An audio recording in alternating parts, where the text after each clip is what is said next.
સાબરકાંઠાના કડિયાદર પાસે deep bridge પરથી કરોલ નદીમાં કાર સાથે પતિ પત્ની તણાયા. સ્થાનિકો અને તરવૈયાની મદદથી બંનેનું કરાયું રેસ્ક્યુ.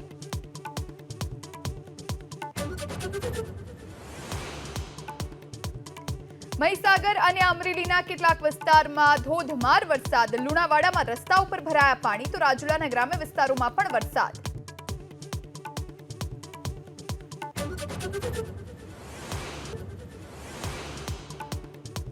જૂનાગઢમાં 1 કરોડથી વધુની લૂંટને લઈ એલસીબી પોલીસની અમદાવાદમાં તપાસ. કલા ગોલ્ડ નામની કંપનીના સેલ્સમેન સાથે લૂંટ થઈ હોવાને લઈ સર્ચ.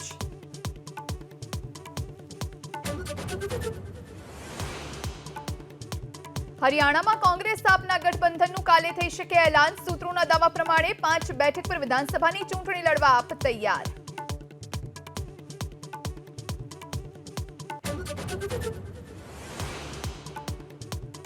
બિહારના બક્સરમાં ટળી મોટી ટ્રેન દુર્ઘટના. મગધ એક્સપ્રેસ વહેંચાઈ 2 ભાગમાં. રેલવે પ્રશાસન ઘટના સ્થળે. જાનહાનિના કોઈ સમાચાર નહીં.